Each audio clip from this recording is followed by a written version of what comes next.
Hi, my name is Mark Spielman.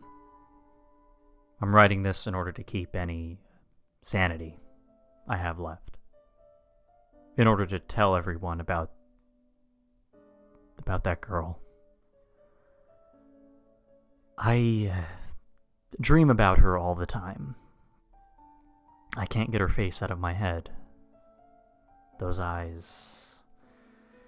That smile. I mean, who is she? Who is Janice? I'm what you would call an indoors type of person. I never go outside much, just sit by my computer and look for fucked up shit on the internet. I'm well versed on internet memes, YouTube fads, and the best porn sites. I'm not what you would call a porn addict, but when I do watch it, I know where to go. I know the internet inside and out. So when I found out the local police department was looking to hire people with extensive knowledge of the internet, I jumped at the opportunity. I was one of many looking for the job, but as fate would have it, I was the lucky one. The police chief who hired me patted me on the back as I walked into my new office and said, "Hope you're ready for this, Mark. There's a lot of crazy shit out there."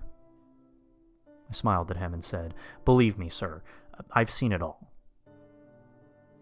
My job began with basic stuff, mostly just finding various websites that upload child pornography and taking them down, along with grabbing the users who were stupid enough to not use a proxy. And for the first few weeks, it was admittedly very mundane work. But as time went on, things got more interesting. Some people were smart enough to hack into police databases and post different files of murdered victims, confidential cases hidden from the public, etc.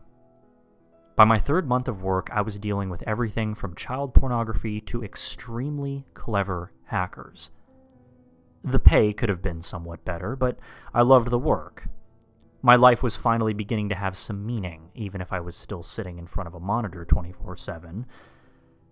But one day, the life I was working so hard to build, it came crashing down. I was browsing the internet as usual, trying to find any sites with child pornography. I was getting really disturbed by how much of this sick shit was on the internet. It was like battling a hydra. Take down one site and two more take its place. I found a website with a URL called sweet15.com. I thought of what that might mean and clicked it. And what I saw made my heart skip a beat. This was, bar none, the biggest child porn site I had ever seen. And being the first one to find it and being able to take it down and find all the sick bastards behind this would make me a hero, not to mention the insane bonus I would be getting. I mean, I could see the dollar signs now. This would be a landmark case. Hundreds would be sent to jail, and I would be at the head of it. I composed myself and started delving into the website's content. Just one more picture or video depicting someone having some sort of contact would be enough to get a warrant to locate any user's IP address. The pictures and videos weren't embedded, so I had to click on their links to view their content. I went to a random page and clicked on a random picture titled Cathy.jpg. I looked at the picture. It was a picture of a young girl with long hair and pale skin, about 15 or 16, standing in a dimly lit room with a smile on her face. Not a full toothy smile, but just a slight grin.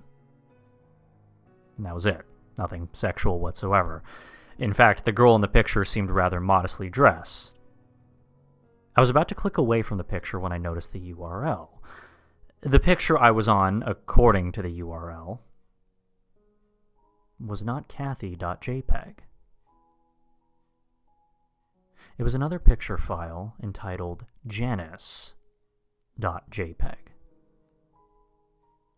I found that rather odd and decided to go to another picture, Susan.jpg. I clicked on the link. My happiness at finding the site was fading faster than it came. The picture I clicked on directed me to exactly the same picture as before. I looked at about 15 more and every one was the same. I gave up and decided to look at the videos. I clicked on any file, pennyprecious.wav. There was no video, just that picture file, Janice.jpg. I called a few people into my office and asked them to help me go over more files on this website. At the end of the day, we had gone through over 1,000 files and had to concede that the website was a sick joke by some prankster who made a bunch of fake files directed to the same picture file. I packed my bags and left the office, feeling pretty disappointed. But I also felt something that scared me as I was driving home. A rising sense of panic. As though if I didn't search that site more thoroughly, something terrible would happen.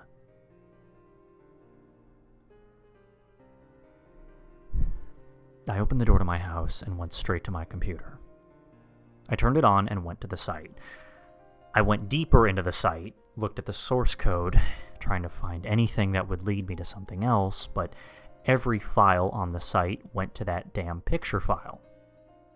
I mean, at this point, her face was burned into my skull, and I knew that I couldn't sleep until I found out who she was. I went into the deepest logs in the site, and that's when my jaw dropped. On the very last page of the picture file logs was a lone picture file called TrueJanice.jpg. I knew this one had to be different. And with sweat trickling down my forehead, I brought my cursor to the link and clicked it. It was essentially the same picture as Janice.jpg, but it was black and white, and when I hovered my mouse over it, I realized that clicking on the picture would direct me to another link. I clicked on it. My browser shut down immediately, and my computer crashed, and all that was left on my monitor was the infamous blue screen that signaled certain doom to my hard drive. I cursed and tried to turn it back on, and after a few attempts, I was able to get to my desktop. It was the most fucked up virus I had ever encountered. All my programs were deleted, and a pop-up box said that 1,000 picture files were being copied to my hard drive. But the thing that made me nervous was my desktop picture. It was Janice.jpg, the black and white photo. Something about Janice's facial expression was different, though. See, in the regular photo, she appeared to have a slight smile on her face. In this picture, she was frowning. Not out of disappointment, though. I could see something in her eyes, a new expression. Fear. And after the pop-up box closed, I went to my pictures to see what had been copied. I started with the first picture, essentially the exact same picture as the original Janice.jpg. I started clicking rapidly to the next few photos. Again, basically the same, but I could see one thing that was changing. Her face, which in the first picture was smiling, had morphed into the frown I had seen on my desktop. As I kept clicking more rapidly now, I could see her mouth start to contort into a scream. The pictures were getting darker and darker, and the girl, more horrified when around 100 pictures in, faded to black. I clicked a few more times. Same black screen as before. After a few more clicks, however, there was another picture. A new one, this time. It was a picture of a bed with what appeared to be a bundle with a blanket resting on top of it. The scene was in a dark room with a few candles burning to light it up. I noticed in horror that there were red splotches on the wall behind the bed, which were what I knew had to be blood. I clicked to the next few pictures. There appeared to be a man walking into the frame. He grabbed the bundle on the bed and yanked the blanket from on top of it. My stomach lurched in fear as I saw the girl tied to the bed with her stomach ripped open. I couldn't stop clicking to the next picture. I was clicking so rapidly that the pictures seemed to be playing in fluidity, like a flip book. The man who had entered the picture was hunched over the girl now. I couldn't see what was going on. The picture faded to black again. I clicked a few more pictures in, and the next thing I knew, I was staring at a picture of the man holding what appeared to be surgical tools, standing over the girl with a fluorescent light shining above them. I watched in utter horror as the man plunged the tools into the girl's open stomach and started performing surgery on her. She was screaming in pain, and as I kept clicking, the man started yanking, tugging on the girl's insides. I threw up on the ground after watching him rip out her guts piece by piece. The scene was so bloody the man had to go off screen and get a new frame for the camera. I mean, the pictures were so vivid. They were so detailed. I started crying as the man got up and walked away. His work was done. A few more pictures in, it faded to black. And I noticed how many pictures I had gone through. I was on picture 995 out of 1,000. I clicked slowly now, in dread of what might be waiting for me on the last picture. On picture 998, I saw a grainy photo of a young girl staring at me. Her eyes were blank, expressionless. I couldn't see much, so I went to picture 999. I could then see what the picture was. I was face to face with Janice. Her face covered in blood, her eyes wide open, but with an emptiness that I knew was death. I clicked on the last photo. All that was there was a black background with a large question mark in the center of the frame. Below it, in large white letters, was a simple question. A question that would haunt me until this very day. Who is Janice? Official Police Report 197-43126. Officers found this document on Detective Mark Spielman's hard drive. We found this document stored on his computer along with what appears to be a note.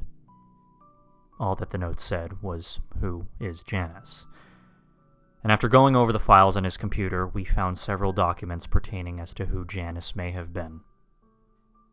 From what we can gather, she was kidnapped from her family around 20 years ago, and she was never found. Her parents vanished shortly after the kidnapping. Upon further investigation, officers found computer code embedded in her picture. From what we could gather, it was a scrambled bit of code that, when deciphered, linked to a video file. However, upon viewing the file, the investigating officers deleted it and refused to divulge what they had seen. Mark Spielman was never found. The case has since been discontinued.